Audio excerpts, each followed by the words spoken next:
My fiance texted, "Wedding's still on, but I'm spending the last few nights before with my ex-boyfriend for closure." I replied, "Do what you need to do." Then I called the venue and canceled everything. She found out at her bachelorette party when the venue called her about the cancellation, and then Wednesday afternoon hit me like a freight train carrying nothing but disappointment and lukewarm coffee. I was sitting at my desk in downtown Chicago, contemplating whether the fluorescent lights above me were specifically designed to suck the soul out of corporate drones like myself, when my phone decided to detonate my entire existence.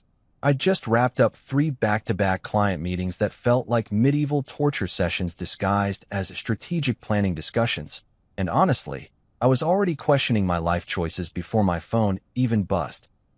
The notification popped up from Brooke Patterson, my fiancée, my supposed ride or die, the woman I was planning to legally bind myself to in exactly 3 days. 3 days. I was expecting the usual sweet nonsense she'd been bombarding me with for weeks. You know, the typical bride-to-be chaos. Did you confirm the flowers? Or my mom wants to move table 6 closer to the band? Or do you think ivory napkins clash with champagne tablecloths? The kind of questions that made me wonder if wedding planning was actually a form of advanced psychological warfare designed to break strong men. Instead, I got this absolute masterpiece of human audacity. Wedding's still on, but I'm spending the last few nights before with my ex-boyfriend for closure. I blinked at the screen like it was written in ancient hieroglyphics. Read it again. Nope, still said the same thing. My brain did that thing where it completely short-circuits and you just sit there like a deer in headlights, except the headlights are attached to a garbage truck heading straight for your dignity. Derek.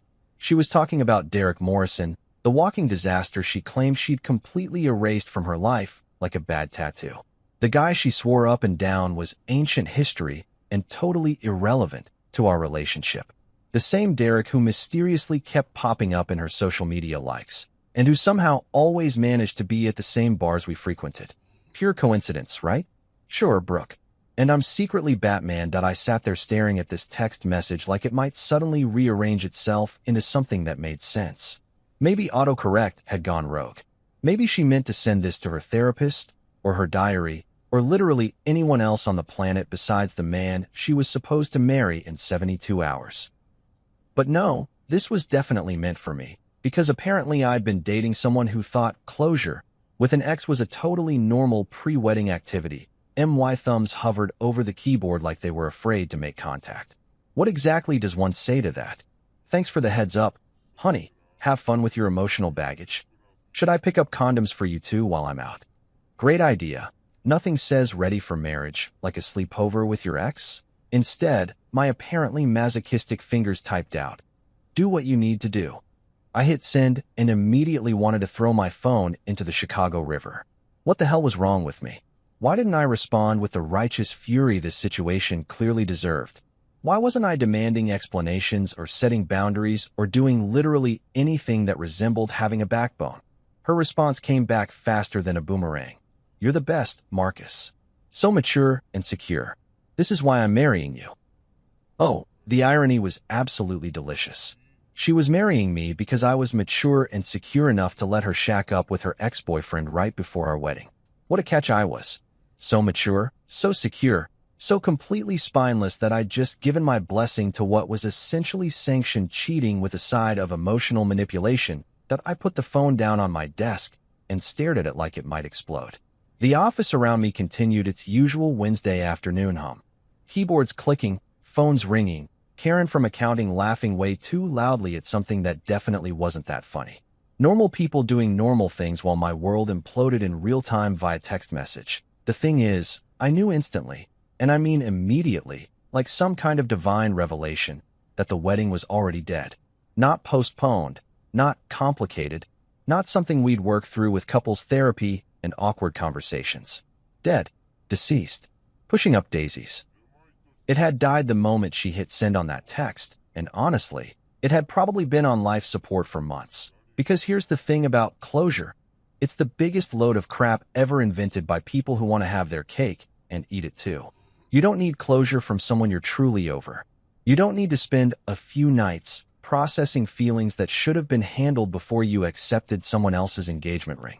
And you definitely don't announce this brilliant plan to your fiancé 3 days before the wedding like you're discussing dinner plans. Sitting there in my beige cubicle, surrounded by motivational posters about teamwork and synergy, I felt something I hadn't experienced in months. Clarity. Pure, crystalline clarity about exactly what I needed to do. The wedding was dead, but I was the only one who knew it yet. Brooke was off planning her little closure adventure, completely oblivious to the fact that she'd just handed me the perfect exit strategy wrapped in her own selfish delusions. That I picked up my phone again and scrolled through my contacts. Time to start making some calls. The venue, the caterer, the florist, the DJ, every single vendor who was expecting to make our special day happen. Because if Brooke wanted closure, I was about to give her the most definitive closure she'd ever experienced. 3 days before what should have been the happiest day of my life, I was about to become a runaway groom. And honestly, I'd never felt more relieved about anything in my entire existence. My first call was to Lakeside Manor, the venue where we were supposed to pledge our eternal love in front of 150 witnesses who were about to get a front row seat to the greatest wedding cancellation in Chicago history. The phone rang twice before a cheerful voice answered. Lakeside Manor, this is Jennifer. How can I make your special day perfect? This is Marcus Grant, I said, my voice surprisingly steady for someone who was about to torch his entire future. Cancel everything for Saturday. The silence on the other end was so profound I could practically hear Jennifer's brain malfunctioning. I'm sorry, did you say cancel? As in, the entire wedding. That's exactly what I said. The whole shebang. Done. Finito. Over and out. Jennifer's professional composure cracked like a cheap vase hitting concrete. Mr. Grant, I have to remind you that with less than 72 hours notice, you'll forfeit the entire deposit, plus we'll need to charge you for, I don't care, I interrupted, feeling a weird sense of liberation wash over me. Charge whatever you want. Send the bill to Marcus Grant, same address you have on file. Just make sure nobody shows up expecting a wedding on Saturday, because it's not happening. After Jennifer finished sputtering about contracts and policies, I hung up and immediately dialed the honeymoon resort in Maui. Because nothing says dodged a bullet like canceling your romantic getaway to paradise where you would have spent a week pretending everything was fine while your new wife probably texted Derek about their amazing closure sessions. Aloha, Grand Wailea Resort. This is Kailani speaking. Hi Kailani, this is Marcus Grant. I need to cancel my honeymoon reservation for this weekend. Oh no, is everything okay? Did someone get sick? I almost laughed. You could say that. My fiancé came down with a severe case of needing closure with her ex-boyfriend, so we won't be needing that Ocean View suite after all. Poor Kailani didn't know what to do with that information. I'm so sorry to hear that, Mr. Grant. Let me check your cancellation policy. The next 2 hours became a masterclass in efficient relationship demolition. I called Bloom and Blossom Florists and told them to keep their overpriced roses. The DJ got the axe. Sorry, buddy. No need for your romantic playlist when the bride's making her own music with her ex. The caterer, Magnificent Meals, probably thought I'd lost my mind when I canceled their 5-course dinner for 150 people. But honestly, the only thing magnificent about this situation was how spectacularly it was falling apart. Each phone call felt like removing another weight from my shoulders. The photographer who was supposed to capture our magical moments canceled. The transportation company with their fancy vintage Rolls-Royce gone. The bar service that was going to keep everyone liquored up enough to pretend this was a good idea not happening. Even the stupid ice sculpture of 2 swans that Brooke insisted we needed because it was symbolic melted before it was even carved. The cake was the hardest call to make, not because I was emotional about it, but because Mrs. Henderson at Sweet Dreams Bakery had put her heart and soul into creating what she called a masterpiece of buttercream artistry. She'd been working on our 3-tier monstrosity for weeks, and I could hear her heart breaking through the phone when I told her to eat it herself or donate it to a homeless shelter. But Marcus, dear, I've already piped all the roses. The fondant bride and groom are perfect. Are you sure you can't work this out? Mrs. Henderson, the fondant groom is about to find himself in the same situation as the real one, abandoned for someone else. Trust me, this is for the best. By the time I was done making calls, my phone battery was dead and my conscience was surprisingly clear. I just systematically dismantled what was supposed to be the biggest day of my life, and instead of feeling devastated, I felt like I'd just escaped from prison. That's when I realized I needed to call Jordan Clark, my best man, and the only person stupid enough to agree to stand up there with me while I made the biggest mistake of my life. Jordan answered on the first ring, probably expecting some last-minute groomsman logistics. Yo, Marcus, please tell me you're not calling about the bachelor party again. I already told you, what happens in Vegas definitely did not stay in Vegas, and I have the photos to prove it. Jordan, I said, I need you to sit down. Dude, I'm at work. I can't just... Sit down, Jordan. Trust me on this one. I heard the squeak of his office chair. Okay, I'm sitting. You're starting to freak me out, man. What's going on? Instead of explaining, I forwarded him Brooke's text message, the one that had started this whole beautiful disaster. Then I waited, listening to the sound of Jordan reading and processing what was probably the most audacious pre-wedding communication in human history. The silence stretched on for so long, I thought the call had dropped. Then, in a voice that sounded like he was speaking to a small child who'd just eaten paint chips, Jordan said, She actually thought you'd say yes to that. Apparently, I'm just that mature and secure. Marcus, please tell me you didn't actually say yes to this insanity. I told her to do what she needed to do. Another pause. And then I canceled everything. The wedding's off, Jordan. Completely, totally, 100% off. I could practically hear Jordan's grin through the phone. Holy shit, dude. You actually did it. You pulled the plug on the whole thing. I need you to call the groomsmen. Let them know they can return their tuxes and make other plans for Saturday. The Marcus and Brooke show has been permanently canceled. This is the best news I've heard all year, Jordan said. I mean, I'm sorry you're going through this, but dude, you just dodged a nuclear missile. I'll call everyone right now.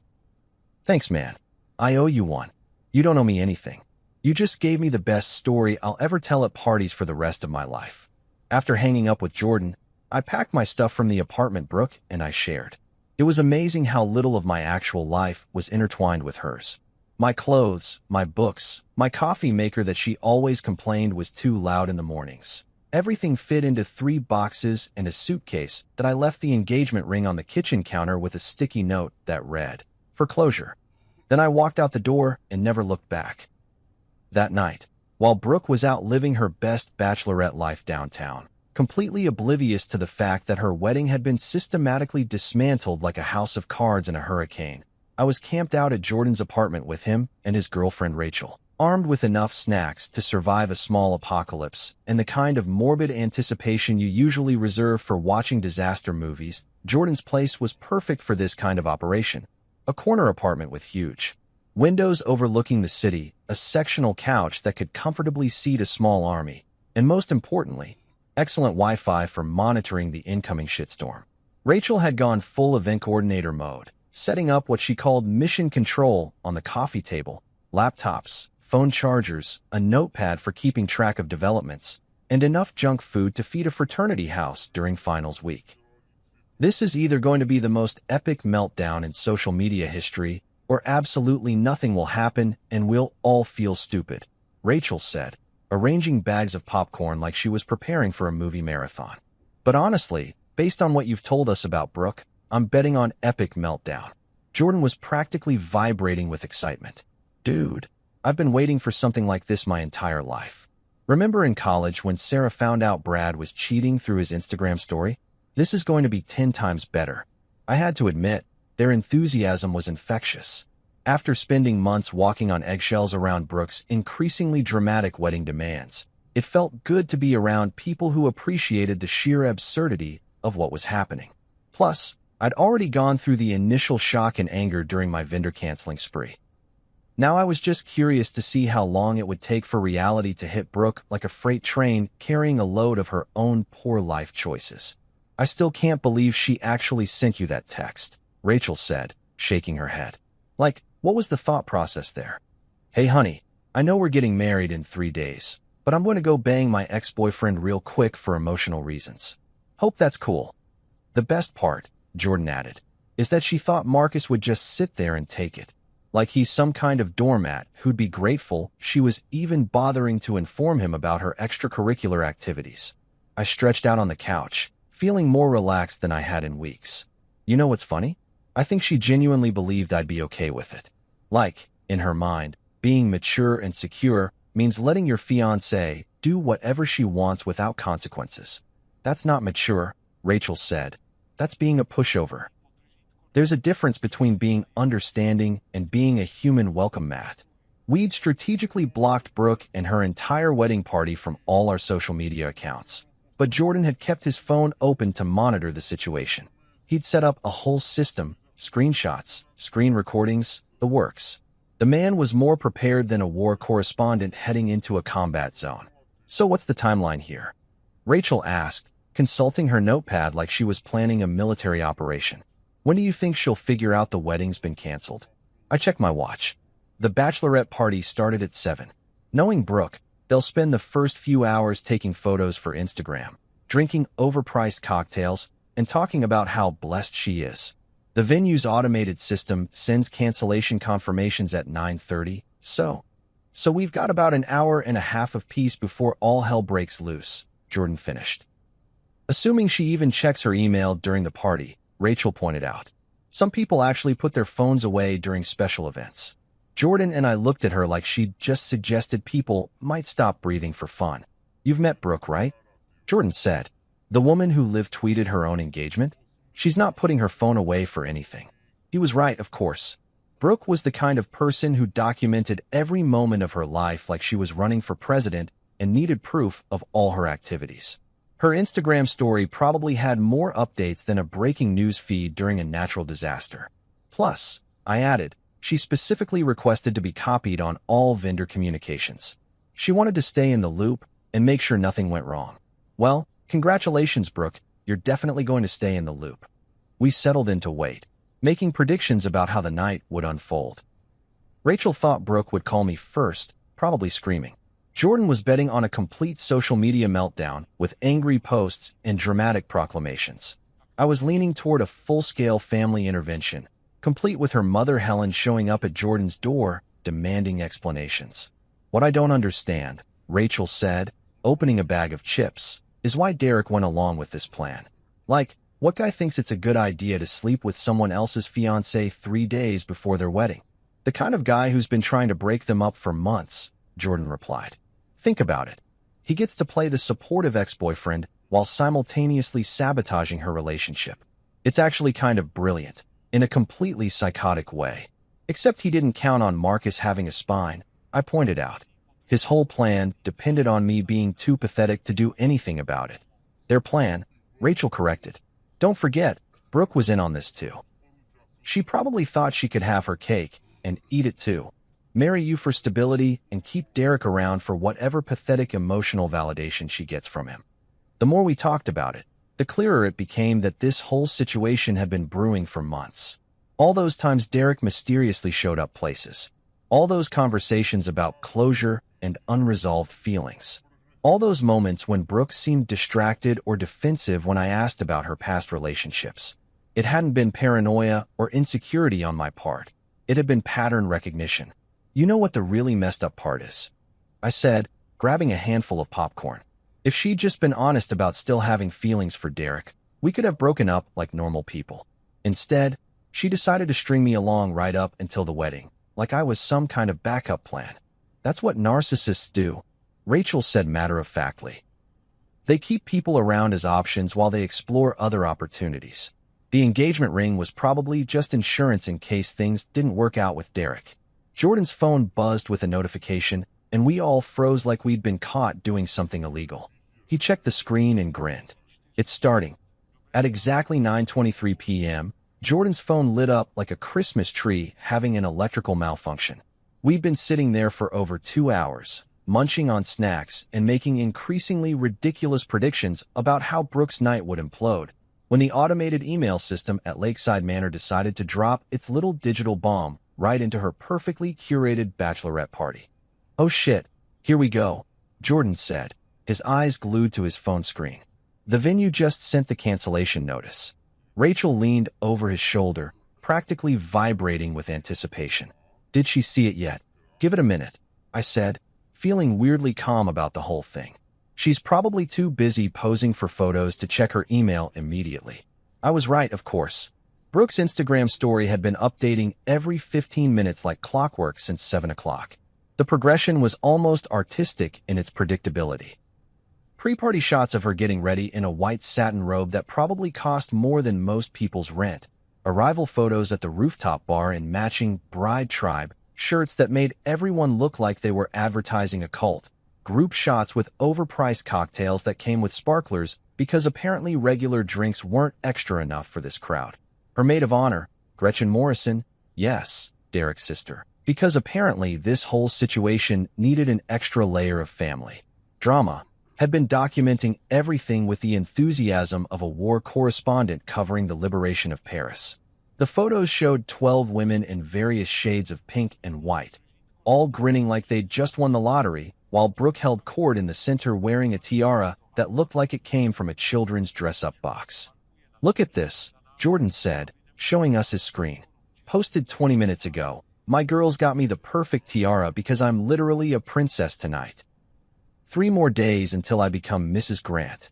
The irony is just chef's kiss." Then, at 9:31 p.m., the tone of Gretchen's posts took a sharp left turn into panic territory. "Is Marcus with you guys tonight? Brooke's freaking out about something and won't tell us what's wrong." "And there it is," Rachel said, clapping her hands together. The moment reality crashed into fantasy land. What happened next was like watching a car accident in slow motion. If car accidents involved designer cocktails and women in matching t-shirts instead of actual vehicles.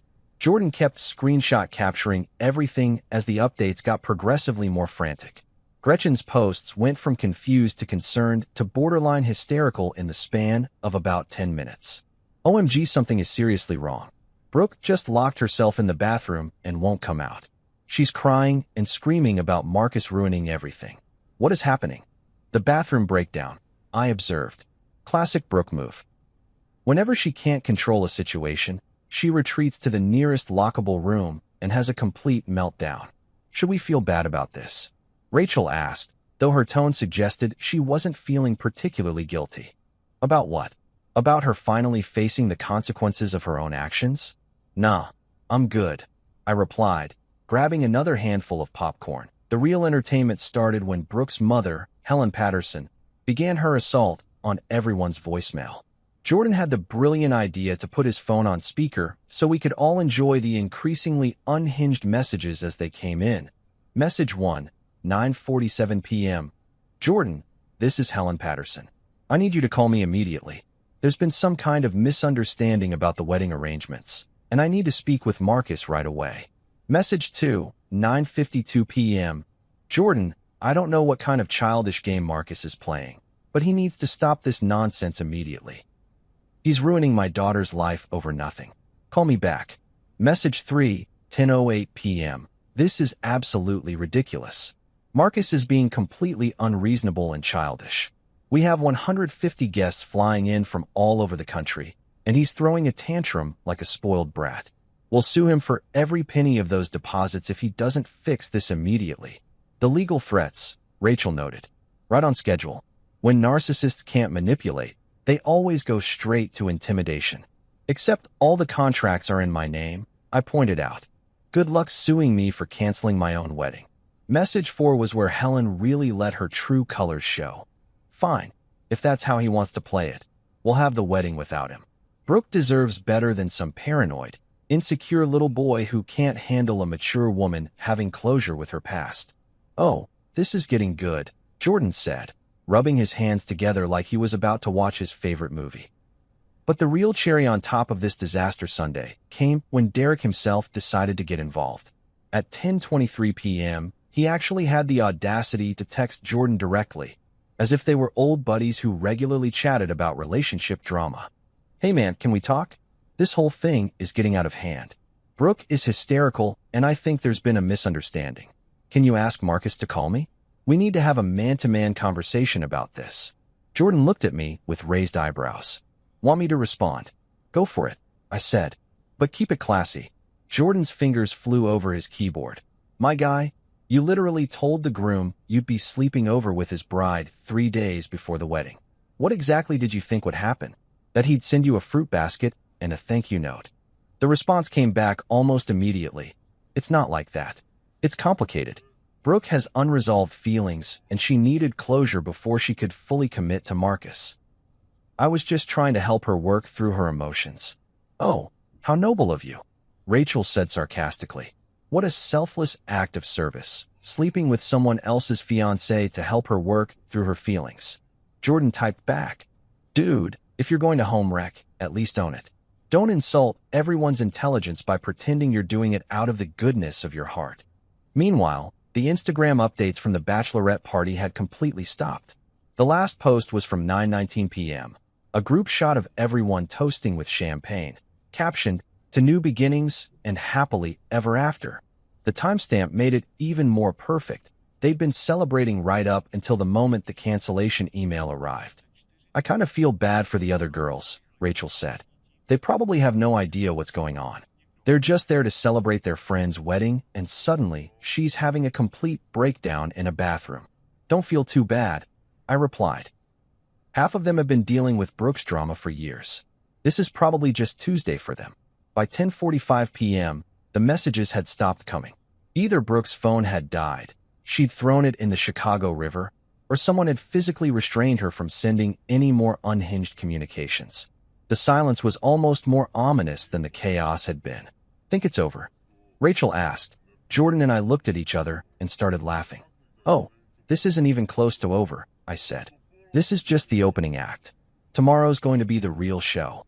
Thursday morning arrived with all the subtlety of a freight train carrying a cargo load of fresh bullshit, and Brooke was apparently the conductor.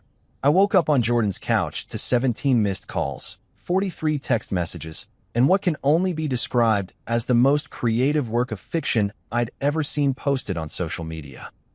Rachel was already up, nursing a cup of coffee and staring at her laptop screen with the kind of fascination usually reserved for watching natural disasters unfold. Marcus, she said without looking up, you need to see this. Brooke just posted what might be the most delusional thing I've ever read on Facebook. I shuffled over, still in yesterday's clothes and feeling like I'd been hit by a truck driven by my own poor life choices. On Rachel's screen was a Facebook post that had apparently gone live at 6:47 a.m. because nothing says stable mental state like crafting elaborate lies before most people have had their morning coffee. With a heavy heart, the post began, I'm announcing that our wedding has been postponed due to Marcus's ongoing mental health struggles. Over the past few weeks, Marcus has become increasingly paranoid and has been making false accusations about my friendships and my past. While this is heartbreaking and devastating, I believe in standing by the people we love during their darkest moments. I'm committed to supporting Marcus through whatever he's going through, even if it means delaying our special day. Please keep us both in your thoughts and prayers during this difficult time. Love conquers all. Hashtag stand by your man. Hashtag mental health matters. Hashtag love wins. I stared at the screen for a full 30 seconds, my brain trying to process the sheer audacity of what I was reading. She's actually claiming I'm mentally ill because I didn't want her sleeping with her ex-boyfriend before our wedding? It gets better, Jordan said, appearing from the kitchen with his own coffee. Look at the comments. She's got a whole support network going of people who apparently think you're a controlling psychopath. Sure enough, the post already had 47 likes and 23 comments, mostly from people I'd never met offering their thoughts and prayers, and praising Brooke for being such a strong, supportive woman during my apparent psychological breakdown. Her Aunt Diane had commented, You're an angel for standing by him, sweetie. Some men just can't handle strong women. Her college roommate added, Mental health is so important. You're doing the right thing by getting him help. This is incredible, Rachel said, scrolling through the responses. She's actually convinced people that you canceled your own wedding because you're having a nervous breakdown, not because she told you she was going to cheat on you. The best defense is a good offense, I said, feeling a familiar rage building in my chest. Can't be the villain if you paint yourself as the victim first. But here's the thing about the internet in 2025, screenshots are forever, and the truth has a way of surfacing faster than a dead fish in a shallow pond. I pulled out my phone and opened Facebook for the first time in months, because sometimes you have to fight fire with fire, and Brooke had just brought a flamethrower to what should have been a civil conversation. My post was simple, direct, and included all the receipts. No paranoia. No breakdown. No false accusations. Just facts. My fiancée informed me via text that she would be spending her last 2 nights before our wedding with her ex-boyfriend for closure. I canceled our wedding. That's it. That's the whole story. Then I attached a screenshot of Brooke's original text message, timestamp and all, followed by another screenshot of her response calling me mature and secure for agreeing to let her bang Derek Morrison before we exchanged vows. That I hit post and sat back to watch democracy in action. The response was immediate and absolutely beautiful. Within 5 minutes, my post had more likes than Brooke's, and the comments were rolling in faster than I could read them.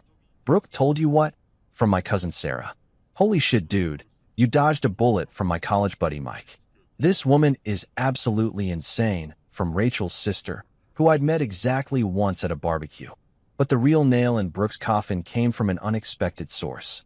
Derek's father, Robert Morrison, had apparently been dealing with his own family drama and decided to share some information that completely obliterated whatever credibility Derek might have had left. Robert posted on his own Facebook page, and someone tagged me in it within minutes. For anyone following the drama with my son Derek and the canceled Patterson Grant wedding, I feel compelled to share some facts.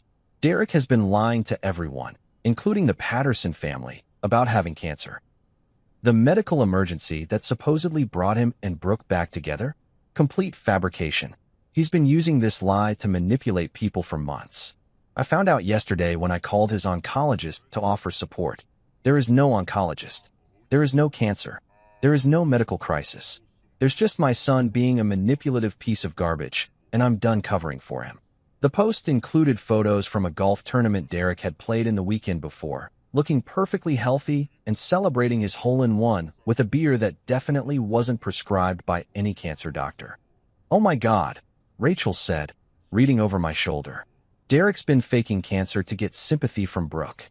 And now his own father is exposing him on social media," Jordan added.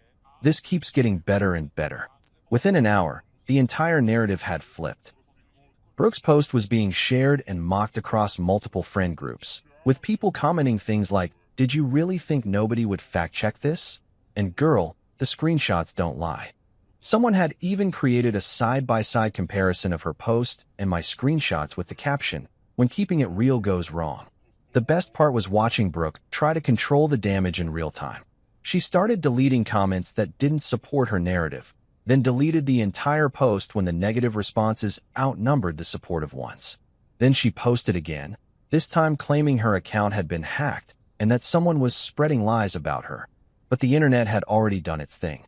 Screenshots of her original post were circulating, along with my response and Derek's father's cancer revelation. The whole story was spreading faster than gossip at a small-town hair salon, and there was absolutely nothing Brooke could do to stop it. Her second post lasted about 20 minutes before she deleted that too. Then her third post, a rambling essay about toxic masculinity and emotional abuse, disappeared after 30 minutes. By noon, she'd given up on Facebook entirely and made her Instagram account private. But the damage was already done. My phone was buzzing constantly with messages from friends, family members, and even people I barely knew, all expressing their shock and support. "I never liked her anyway," my sister texted. "She always seemed fake." My mom called to make sure I was okay and to tell me she'd already told everyone at her book club what had happened. The best message came from my grandmother. "Good riddance to bad rubbish. Come over for dinner Sunday, and I'll make your favorite pot roast. You're better off without that floozy."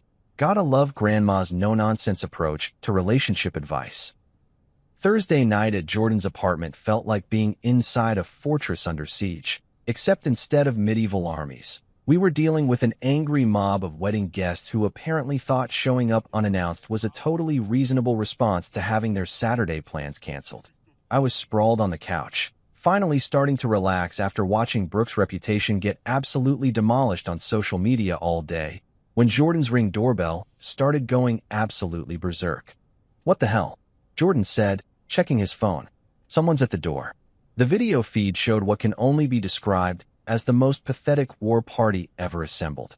Leading the charge was Helen Patterson, Brooke's mother, dressed like she was heading to a country club board meeting rather than staging an intervention. Behind her stood Roger, Brooke's dad, looking like he'd rather be literally anywhere else on Earth. Gretchen was there too, still wearing her Bride Tribe shirt from the night before, which was either dedication or a complete inability to read the room. And bringing up the rear, like the world's most unwelcome surprise guest, was Derek Morrison himself. But the real star of this shit show was Brooke, front and center, still wearing her bachelorette party tiara, because apparently accessories are the most important thing when you're having a public meltdown. "This is actually happening," Rachel whispered, peering over Jordan's shoulder at the phone screen. "They actually formed a posse and came here." The doorbell rang again, followed by aggressive knocking that sounded like Helen was trying to beat down the door with her perfectly manicured fists. Jordan pressed the intercom button on his phone, and suddenly we could hear the circus that was happening in his hallway. "Jordan Clark, I know you're in there." Helen's voice came through the speaker, shrill and demanding. "We need to speak with Marcus immediately. This has gone on long enough." "Ma'am, this is a private residence," Jordan replied through the intercom, his voice perfectly calm and professional. "You need to leave. Don't you dare ma'am me, young man." Helen shot back. "Do you have any idea what your friend has done? We have 150 guests flying in from all over the country for a wedding that's supposed to happen in 2 days." Roger stepped forward, looking like he was about to negotiate a hostage situation. "Jordan, please. We just want to talk. This whole thing has gotten completely out of hand. Maybe we can work something out." "Work something out?" I said to Jordan. "What are we, negotiating a business merger?" Through the speaker, we could hear Brooke's voice, high-pitched and hysterical. "Marcus is being completely unreasonable. All I wanted was closure. I wasn't going to actually do anything with Derek. Then why did you ask to spend 2 nights with him?" Jordan asked through the intercom, and I had to give him credit for cutting straight to the heart of the matter. That's when Derek decided to chime in, because apparently this situation wasn't already ridiculous enough. "Look, man, I think there's been a misunderstanding. Can we just talk this out, man to man? I know how this looks, but it's not what you think." Jordan looked at me with raised eyebrows. I shook my head and made a throat-slitting gesture. No way in hell was I having a man-to-man conversation with the guy who'd been plotting to sleep with my fiancée while pretending to have cancer. "Derek," Jordan said into the intercom, "you're literally the last person who should be talking to him right now. You told the groom you'd be sleeping over with his bride. What exactly did you think was going to happen?" "It's not like that," Derek protested. "We have history. She needed to process her feelings before she could fully commit to someone else." "By processing, you mean sleeping with her," Rachel called out, loud enough for the intercom to pick up. Gretchen's voice joined the chorus. "This is all just a big misunderstanding. Brooke loves Marcus. She's always loved Marcus. Derek was just helping her work through some unresolved emotions." "Unresolved emotions," I repeated. "Is that what we're calling it now?" The conversation continued for another 10 minutes, with Helen making increasingly ridiculous demands and threats. She wanted me to come downstairs and discuss this like adults. She wanted Jordan to stop enabling Marcus's childish behavior. She wanted the wedding to happen as planned because too much money had already been spent, and what would people think? The best part was when she started making legal threats again. "We'll sue you for emotional distress. We'll sue you for the deposits. We'll sue you for everything you're worth." "Ma'am," Jordan replied, "you can't sue someone for canceling their own wedding. Also, I'm pretty sure emotional distress requires proving that the person actually caused the distress, not just responded appropriately to it." That's when Brooke completely lost it. Through the intercom, we could hear her screaming at the top of her lungs. "This is insane. I was doing Marcus a favor by marrying him. He should be grateful that someone like me even wanted to be with someone like him." "And there it is," Rachel said quietly. "The truth finally comes out. I could have had anyone." Brooke continued. "Derek has been begging me to come back to him for years. I chose Marcus because I thought he was stable and secure, but he's just as crazy and jealous as every other guy I've dated." "Wow," I said. "She's really selling herself as quite the catch there." Roger's voice came through next, and for the first time, he sounded genuinely embarrassed. "Brooke, honey, maybe we should go home and talk about this privately." "No," she shrieked. "I'm not leaving until Marcus comes down here and explains himself. He owes me that much." "Actually," Jordan said through the intercom, "he doesn't owe you anything. But I'll tell you what, security is on their way up, so you might want to start heading toward the elevator." That wasn't actually true, but it had the desired effect. We could hear Helen sputtering indignantly and Roger trying to convince everyone to leave before things got worse. Gretchen was arguing with Derek about whether they should wait for security or just leave, and through it all, Brooke was still screaming about how unfair everything was. The final nail in the coffin came when Derek tried one last desperate appeal. Marcus, if you're listening, just give me 5 minutes to explain. This whole thing got blown way out of proportion. Brooke and I have a connection that goes back years, and she needed to explore that before she could fully commit to you. I was just trying to help her be sure about her decision. Jordan's response was absolutely perfect. Dude, you just admitted you were trying to steal another man's fiancée. On camera, while standing outside his friend's apartment building. At 10 o'clock at night. Wearing yesterday's clothes. Maybe it's time to reevaluate your life choices. Within 5 minutes, building security actually did show up, and we watched through the Ring camera as the whole pathetic group was escorted toward the elevators. Brooke's last words, screamed over her shoulder as they disappeared from view, were, "You'll regret this forever, Marcus. You're making the biggest mistake of your life." Somehow, I said, settling back into the couch, I doubt that. Friday rolled around with all the pomp and circumstance of a funeral march, which was pretty fitting considering we were supposed to be having our rehearsal dinner at the Oakwood Country Club that evening. Instead of practicing wedding vows and toasting to our future happiness, I was sitting in Jordan's kitchen eating leftover Chinese takeout and watching Brooke's world continue to implode in spectacular fashion. The day started quietly enough. Too quietly, actually. After Thursday night's doorbell invasion, I was expecting some kind of escalation, but my phone had been surprisingly silent all morning. No angry texts, no voicemails from Helen threatening legal action, no social media posts claiming I'd been possessed by demons or abducted by aliens. It was almost unsettling.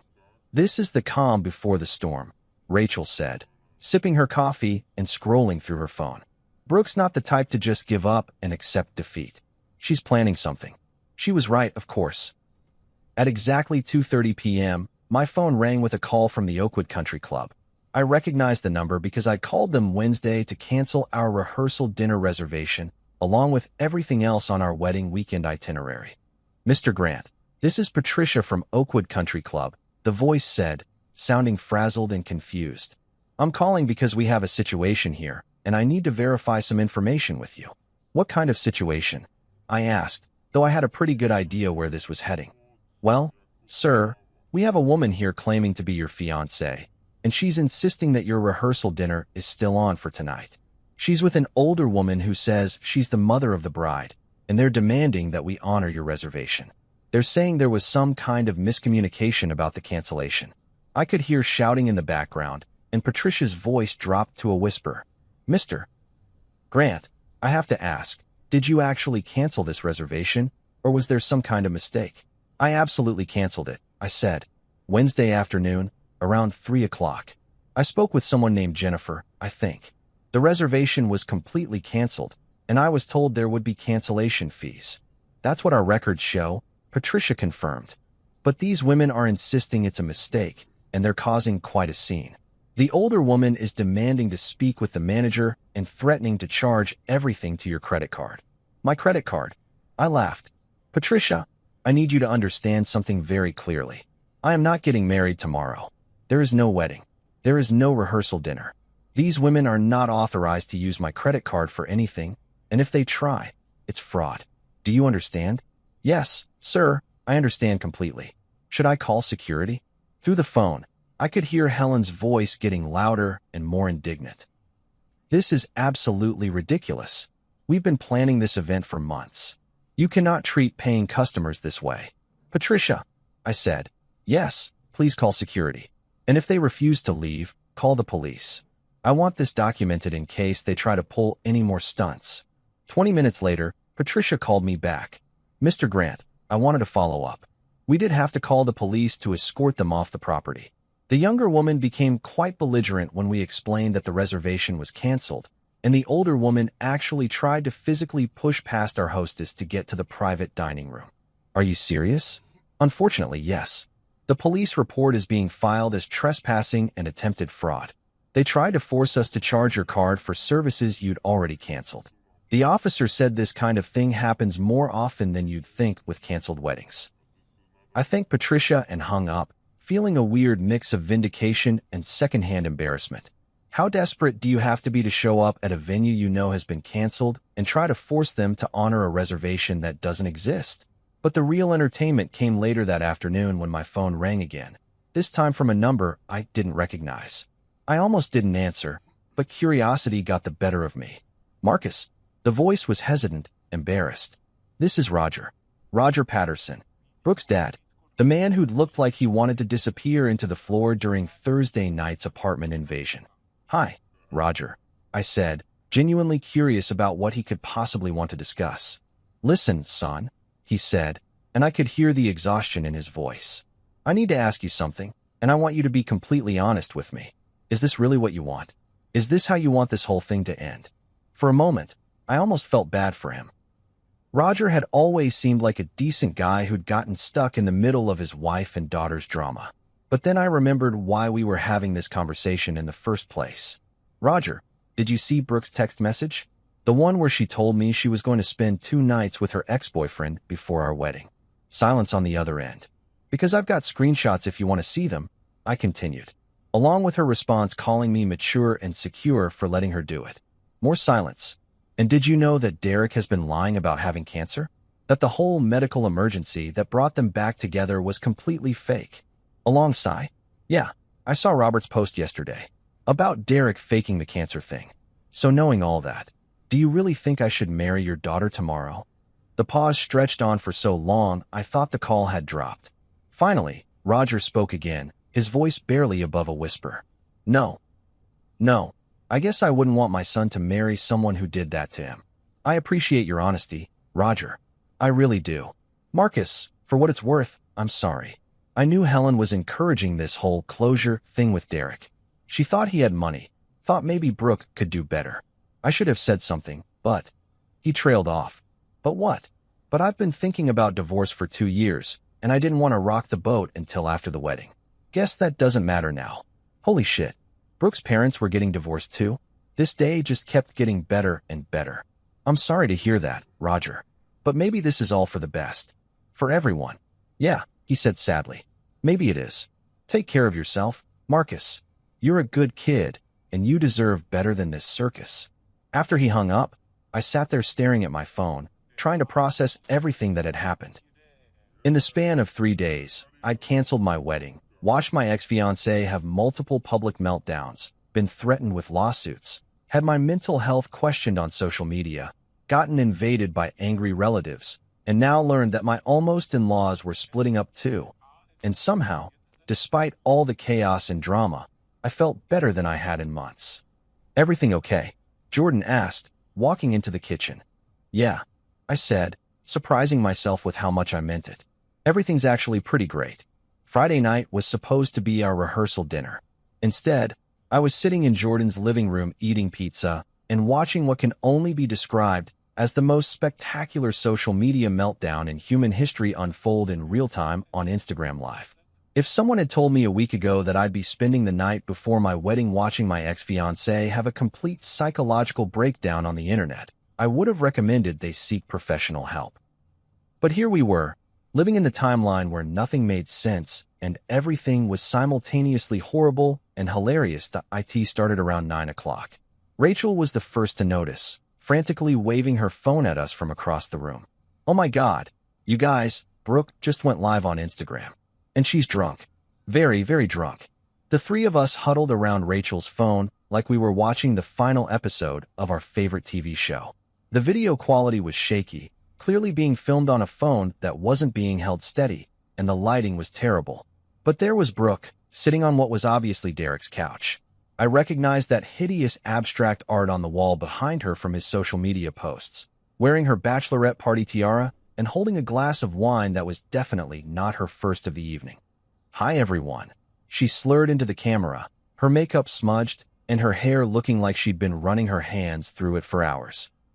I wanted to go live tonight to tell you all the truth about what's really happening with my wedding tomorrow. Oh, this is going to be good, Jordan said, settling in with his own slice of pizza. Marcus Grant, she continued, saying my name like it tasted bad, has completely ruined my life. All I wanted was closure with someone who meant a lot to me, and he turned it into this whole big thing. Like, literally all I wanted was to spend a couple nights with Derek to make sure I was making the right decision about getting married, and Marcus completely freaked out. The comments section was already going crazy. I could see them flying by. Most of them were not supportive. Girl, what are you even saying right now? Are you seriously admitting to cheating? This is why he left you. But Brooke was either too drunk or too delusional to notice. She kept going, digging her hole deeper with every word. People keep acting like I did something wrong, but I was trying to be honest. I could have just gone behind Marcus's back, but I told him what I was doing because I thought he was mature enough to understand. I thought he was secure enough in our relationship to let me have closure with my past. Let her have closure, Rachel repeated, with her past, while wearing his engagement ring. The train wreck continued for another 10 minutes, with Brooke alternating between crying and ranting about how unfair everything was. She talked about how Derek was the love of her life, but she'd chosen Marcus because he was stable and reliable. She complained about having to cancel all her wedding plans and how embarrassing it was to tell people the wedding was off. I could have had anyone, she said, taking another sip of wine. Derek has been wanting me back for years. He told me he'd do anything to be with me again. And I chose Marcus because I thought we could build a good life together. But he's just as jealous and insecure as every other guy I've dated. The comments were brutal. So you settled for him? You're literally at Derek's place right now. This is the worst apology video ever. But the absolute best part came when Derek himself appeared in the background of the video. You could see him in the kitchen, frantically gesturing for Brooke to stop talking. But she was completely oblivious. The comments immediately picked up on it. Is that Derek behind you? Girl, you're literally proving his point. That's when Brooke really lost it. Someone in the comments asked why she was at Derek's apartment if this was all just about closure, and she completely snapped. Because Marcus kicked me out, she screamed at the phone. He packed up all his stuff and left me with nothing. He canceled our apartment lease, and I had nowhere else to go. Derek is the only person who actually cares about me and supports me through this. Wait, I said, pausing with a piece of pizza halfway to my mouth. She's telling people I kicked her out? I left. She kept the apartment. Facts don't matter when you're having a mental breakdown on Instagram, Liv, Rachel pointed out. The video kept getting worse. Brooke started crying again, mascara running down her face, talking about how she'd given up so much for our relationship and how ungrateful I was. She claimed she'd turned down job opportunities and moved to Chicago just to be with me, which was interesting since she'd already been living here when we met and had never mentioned any job opportunities elsewhere. Then Derek made his big mistake. He tried to intervene, walking into frame and reaching for Brooke's phone. Babe, maybe you should stop. You're making this worse. Babe, Jordan repeated. Did he just call her babe on her live video? The comments section exploded. Did he just call you babe? You're literally with your ex right now. This is why Marcus left you. You're proving everything he said. But Brooke was too far gone to care. She turned the camera toward Derek, who looked like a deer caught in headlights. This is Derek, she announced. The man who actually loves me and supports me unconditionally. Unlike some people who run away the minute things get complicated. Derek's face went white. Brooke, turn off the phone. Please. No, she said, turning the camera back to herself. I want everyone to know the truth. Marcus is a coward who couldn't handle being with a real woman who has a past. Derek understands me. Derek accepts me for who I am. The whole thing devolved from there. Derek kept trying to get Brooke to end the video while she got increasingly belligerent and defensive. At one point, she actually started reading the negative comments out loud and responding to them, which just made everything worse. You're literally cheating right now, she read. I'm not cheating. I'm single. Marcus broke up with me, remember? I can do whatever I want. This is so embarrassing, she continued. Girl, stop talking. Why should I stop talking? Everyone wants to judge me, but nobody wants to hear my side of the story. The final nail in the coffin came when someone in the comments pointed out that Derek's apartment walls were visible behind her, and they'd seen his address posted on social media before. You're at Derek's place on what should have been your rehearsal dinner. The comment read that Brooke's response was to pan the camera around Derek's living room. showing off his terrible furniture and that god-awful abstract art. Yeah, I'm at Derek's place. So what? At least someone wants me here. The video finally ended when Derek physically took the phone away from her, but not before she managed to slur out one final message. Marcus Grant, if you're watching this, you're going to regret leaving me for the rest of your pathetic life. The silence in Jordan's living room was deafening. Well, Rachel said finally, that happened. Did she just confess to everything on live video? I asked. And then some, Jordan replied. I don't think she could have made herself look worse if she'd tried. By the time we went to bed, the video had been screen recorded and shared across multiple platforms. Whatever reputation Brooke had left was officially gone. Saturday morning dawned crisp and clear, the kind of perfect autumn day that wedding planners dream about and brides spend months praying for. Ironically, it was absolutely gorgeous weather for a wedding that was never going to happen. Instead of waking up in some overpriced hotel suite, surrounded by groomsmen making terrible jokes and downing mimosas to calm pre-wedding jitters, I was sitting on the deck of a mountain resort 2 hours outside Chicago, breathing in fresh pine air and feeling more at peace than I had in months. I'd driven up to Pine Ridge Lodge Friday night after Brooke's spectacular Instagram Live meltdown, needing to get as far away from the Chicago drama as possible. The resort was one of those places where people go to disconnect from reality. No cell service unless you're near the main lodge, hiking trails that make you forget civilization exists, and a general atmosphere of your problems can't find you here. It was exactly what I needed while my former life imploded back in the city.my phone, which I'd left charging in the room, had been mercifully quiet all morning. The beauty of being in the middle of nowhere was that whatever fresh hell Brooke and her circus were creating, it couldn't reach me until I was ready to deal with it. I was sipping coffee and watching eagles circle over the lake when I finally decided to check my messages around noon. Holy shit. Apparently, while I was enjoying my peaceful mountain retreat, absolute chaos had erupted back at Lakeside Manor. Despite my canceling everything 3 days ago, despite the venue confirming the cancellation, despite multiple people being informed that there was no wedding happening, somehow 30 people had still shown up in full wedding attire expecting to see me pledge my eternal love to a woman who was probably hungover at her ex-boyfriend's apartment. The messages from Jordan painted a picture so absurd it could have been a Saturday Night Live sketch. Brooke and Helen had apparently told select family members that the wedding was just postponed, not canceled, and that everything would work itself out by Saturday. They'd convinced Brooke's grandmother, her aunts and uncles, a handful of cousins, and even some of her college friends to show up anyway because Marcus would come to his senses. But here's where it got really good. Lakeside Manor, being a popular venue, had booked another event in our place, a corporate retreat for some tech companies celebrating their quarterly achievements. So when Brooke's relatives showed up expecting to find a wedding ceremony, they instead walked into a room full of software engineers wearing matching polo shirts and discussing customer acquisition metrics. Dude, Jordan had texted, you should see the photos Rachel's getting from her friend who works at the venue. Brooke's grandmother showed up in a floor-length purple dress and a fascinator, demanding to know where the bridal party was. Meanwhile, there's a guy in khakis giving a PowerPoint presentation about user engagement in the background. It's surreal. The venue staff, God bless them, had tried to explain that there was no wedding scheduled, but Helen had apparently gone full Karen mode, demanding to speak with managers and threatening to sue everyone in sight. Security had to be called when she tried to force her way into the conference room where the tech bros were trying to enjoy their team-building exercises.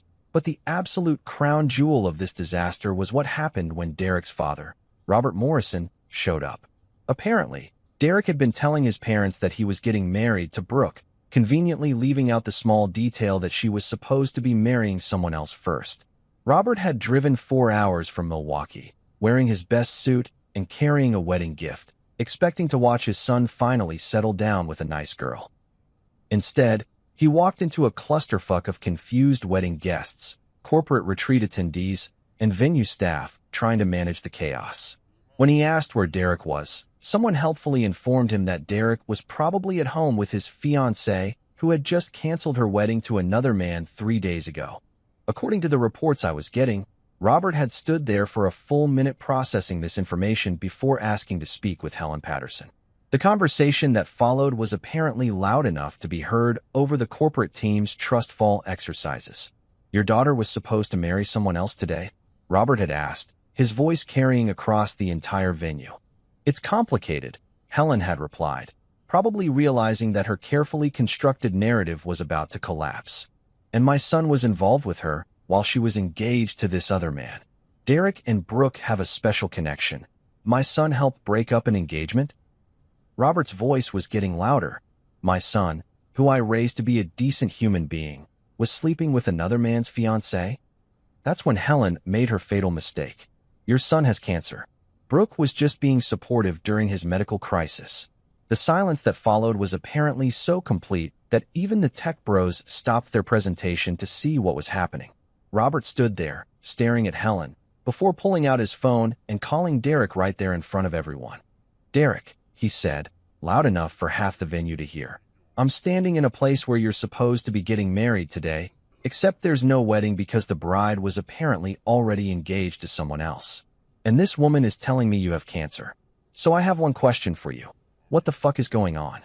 The phone conversation lasted about 30 seconds before Robert hung up and turned back to Helen and the assembled crowd. "Ladies and gentlemen," he announced, "my son does not have cancer. He has never had cancer. He's been lying to manipulate this woman and destroy her relationship with her fiancé. And as of right now, he's no longer my son."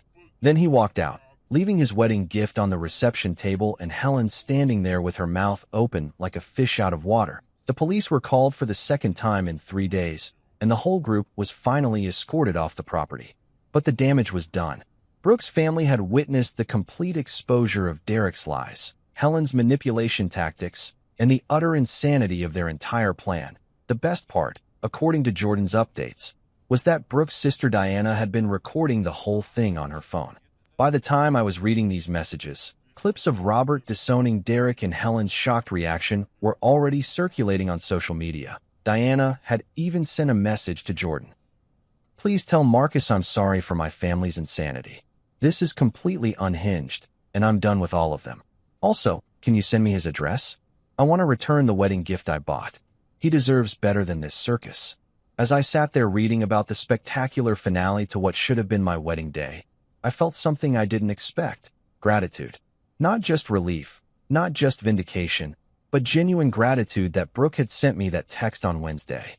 Because if she hadn't, I would have married into this family of manipulative, delusional people and probably spent years trying to figure out why I was so miserable. Instead, I was sitting on a mountain, breathing clean air, and watching my former problems destroy themselves without any help from me. It was the best wedding day I never had. 6 months later, I was sitting in my new apartment, a beautiful corner unit in Lincoln Park that I could actually afford now that I wasn't splitting everything with someone who considered a $300 throw pillow a necessity, scrolling through my phone and marveling at how completely my life had transformed. The autumn sunlight was streaming through windows that were actually clean because I'd learned to take care of my own space, and my coffee tasted better than it ever had when I was sharing a kitchen with someone who criticized my brewing technique daily. The aftermath of what I'd started calling the Great Wedding Disaster of 2025 had been almost poetic in its justice. Brooke and Derek were still together, if you could call what they had together. Last I'd heard through the Chicago Gossip Network, they were living in Derek's basement studio apartment because Brooke had been evicted from our old place after missing 3 months of rent. Apparently, when you spend all your time having dramatic meltdowns on social media instead of going to work, employers tend to notice. Their relationship, from what I could gather through mutual acquaintances who couldn't resist sharing updates, was exactly as toxic and miserable as you'd expect. Brooke had discovered that Derek, without the thrill of sneaking around and lying to other people, was just an unemployed man-child who played video games all day and couldn't hold down a job because he kept getting fired for personality conflicts with his supervisors. Derek, meanwhile, had learned that Brooke, without the ego boost of having multiple men competing for her attention, was just a high-maintenance drama queen who expected him to fund her lifestyle while she found herself. The best part was that Brooke kept posting these obviously fake happy couple photos on Instagram, trying to convince the world that they were living some great love story. But anyone with functioning eyes could see that Derek looked miserable in every single picture, and Brooke's captions were getting increasingly desperate. "Living my best life with my soulmate," she'd write, while Derek looked like he was being held hostage in the background of their selfies. Helen and Roger's divorce had been finalized 2 months ago, and from what I'd heard, it had been spectacular. Roger had apparently kept detailed records of Helen's spending habits and her involvement in encouraging Brooke's affair, which hadn't played well in court.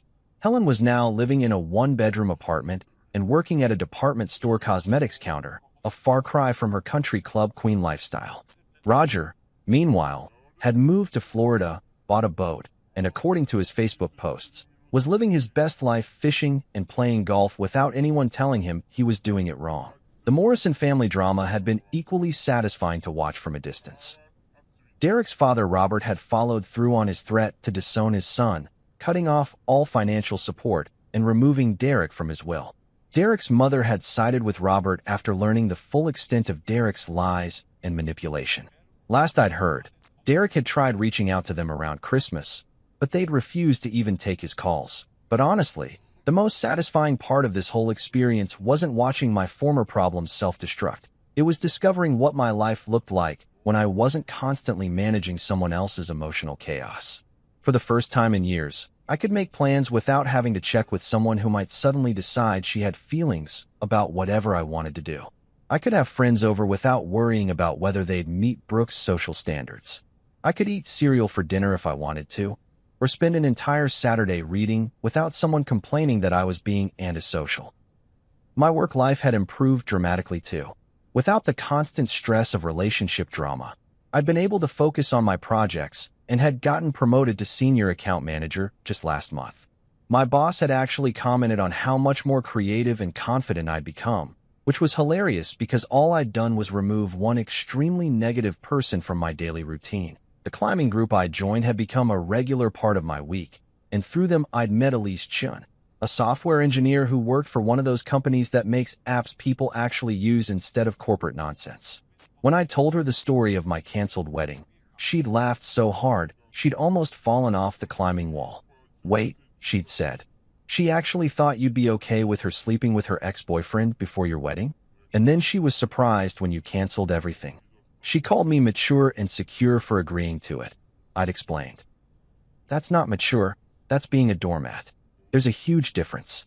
What I loved about Elise was that she was exactly the opposite of everything that had been wrong with my relationship with Brooke. She was direct instead of manipulative, honest instead of dramatic, and she actually seemed to enjoy my company instead of treating me like an accessory to her lifestyle. When she said she wanted to do something, she meant it. When she was upset about something, she told me what was wrong instead of making me guess. It was like discovering that relationships didn't have to be psychological warfare disguised as romance. We'd been dating for 3 months now, and not once had she mentioned needing closure with any ex-boyfriends. Crazy concept, I know.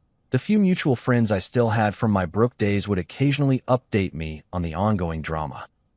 Apparently, Brooke and Derek had broken up and gotten back together 4 times since my wedding disaster, each time with increasingly public social media announcements about their unbreakable bond and meant-to-be connection. The last breakup had involved Brooke throwing Derek's PlayStation out of their second-story window, which had been captured on someone's Ring camera and shared widely among people who knew them. Gretchen, Derek's sister who had been Brooke's maid of honor, had actually reached out to me a few months ago to apologize for her family's role in the whole mess. She'd been mortified when she learned about Derek's cancer lies and had apparently spent weeks texting Brooke trying to talk sense into her before finally giving up and cutting contact with both of them. "I should have seen what was happening," she'd said. "Derek always was a manipulative little shit, but I thought he'd grown out of it. And Brooke, I don't know what happened to her. She used to be fun and normal, but somewhere along the way she turned into this person who thinks the world owes her something." Looking back now, I could see all the red flags I'd ignored during my relationship with Brooke. The way she'd talk about her exes like they were all crazy or couldn't handle her. The way she'd create drama with waitstaff and retail workers for no reason. The way she'd test my boundaries constantly, seeing how much she could get away with. The way she'd always have some crisis that required immediate attention and emotional support, but somehow never had time to provide the same support when I needed it. But the biggest red flag had been how exhausted I felt all the time when I was with her. I thought it was just the stress of wedding planning or work pressure, but now I realized it was the constant effort of trying to manage someone who was fundamentally unmanageable. These days, I woke up looking forward to my day instead of wondering what crisis would need my attention. I made plans with friends without having to negotiate or justify my choices. I pursued hobbies that made me happy instead of activities that would impress other people. And when people asked me about the wedding that never happened, I told them the truth. It was the best thing that never happened to me, because Brooke's text message hadn't ended everything. It had set me free.